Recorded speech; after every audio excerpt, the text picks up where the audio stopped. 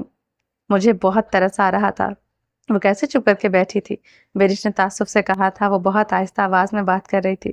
وحاش نے جو انہیں بتایا تھا وہ وہی کہہ رہی تھی۔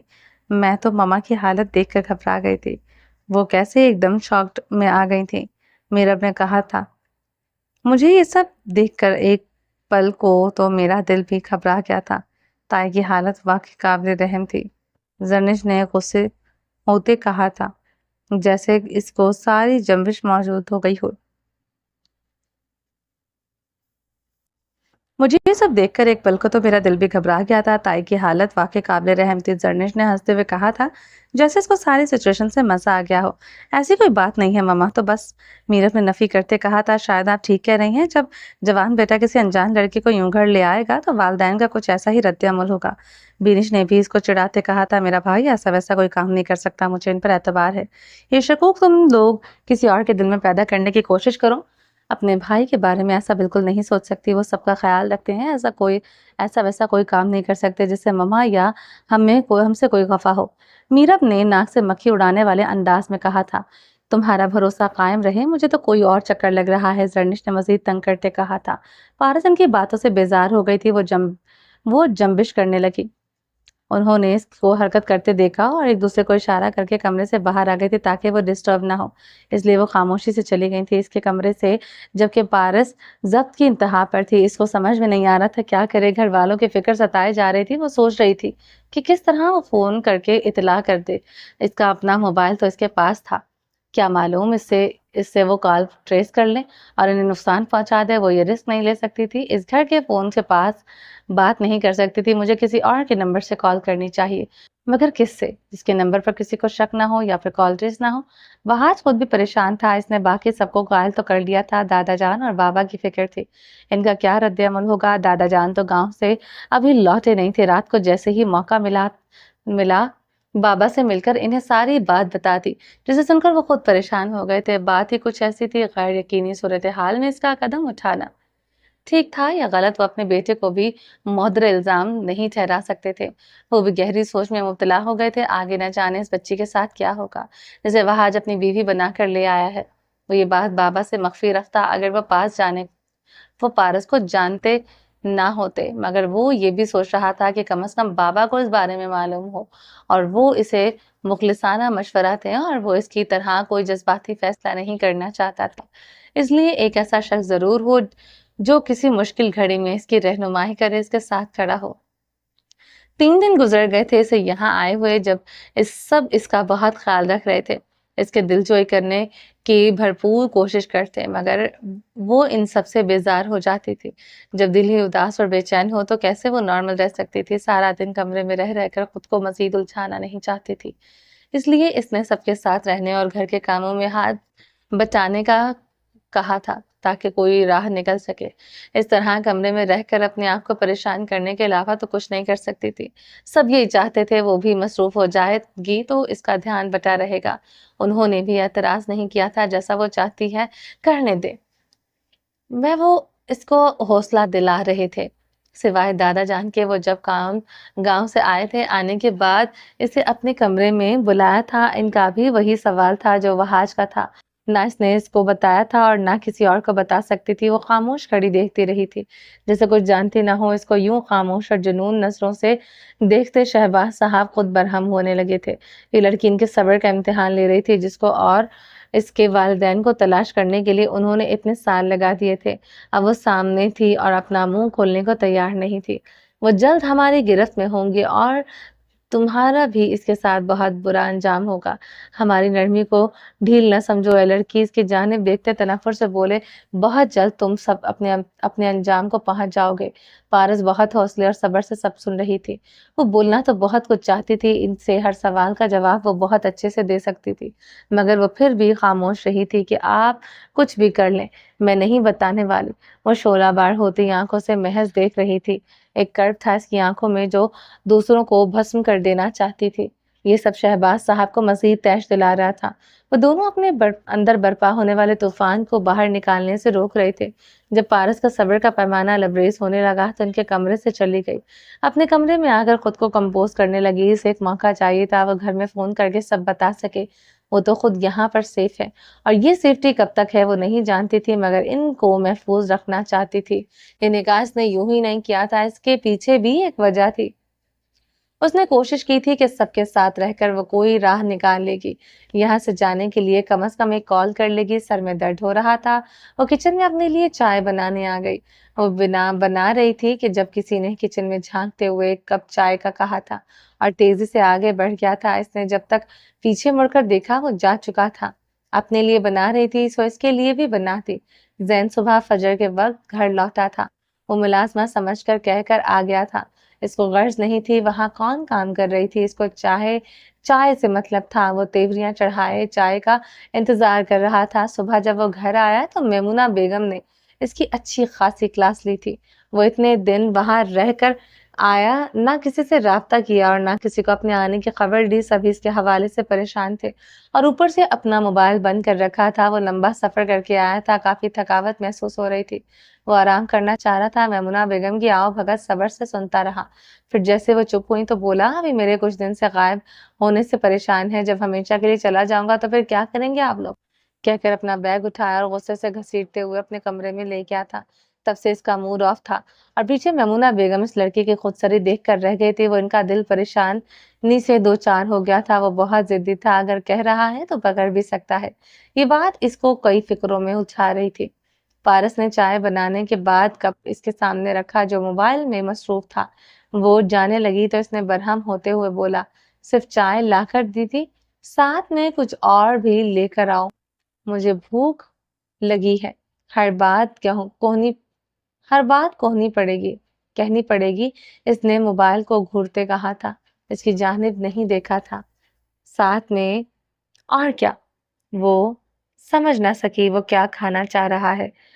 اب ہر بات بتانی پڑے گی، اس نے اکتا کر کہا تھا۔ پارس تذب وذب کا شکار اس کی جانب دیکھ رہی تھی۔ وہ آخر وہ چاہتا کیا ہے؟ وہ بلا وجہ اس پر کیوں غصہ ہو رہا ہے؟ سیمل جو کب سے زین کو اگنور کیے بیٹھی تھی، اس کا یوں اگنور کرنا اس کو مزید تیش دلا رہا تھا۔ وہ اپنا غصہ پارس پر نکال رہا تھا۔ سیمل سے رہا نہ گیا تو اٹھ کر آ گئی۔ زین مہمانوں سے کوئی اس طرح بات کرتا ہے؟ اس کو کہنا پڑا تھا۔ کون مہمان؟ کہتے ہوئے چہرہ اوپر کرتے کہا تھا، دادا جان کی دوست کی بیٹی ہیں، تم اس پر ایک کیسے حکم چلا رہے ہو؟ وہ پہلے ہی اتنے بڑے صدمے سے گزر رہی ہے، اوپر سے تمہاری بات ہے۔ اس نے افسوس کرتے کہا تھا، آئی ایم سوری، میں نے نہیں دیکھا تھا۔ اس نے شرمندہ ہوتے کہا، میں سمجھا ملازمہ ہے، وہ میری عادت جانتی ہے، میں صرف اس کو بتانا چاہ رہا تھا۔ اٹس اوکے کہہ کر چلی گئی۔ کون سے دوست کی بیٹی؟ وہ یہاں پر ہے کیا؟ یہ تو نہیں معلوم، بھائی لے کر آئے تھے۔ وحج کو بھائی کہتے اس کو عجیب لگا تھا، وہ اس کو بھائی ہی سمجھتے تھے، مگر گھر والے؟ پھر یہ خیال چھٹکتے اس نے ساری بات بتا دی تھی جیسا وحاج نے بتایا تھا۔ میں نے دادا جان کے کسی ایسے دوست کے بارے میں نہیں سنا، اس نے اچنبے سے کہا تھا۔ تم ان کے سارے دوستوں کو بھی نہیں جانتے ہوگے۔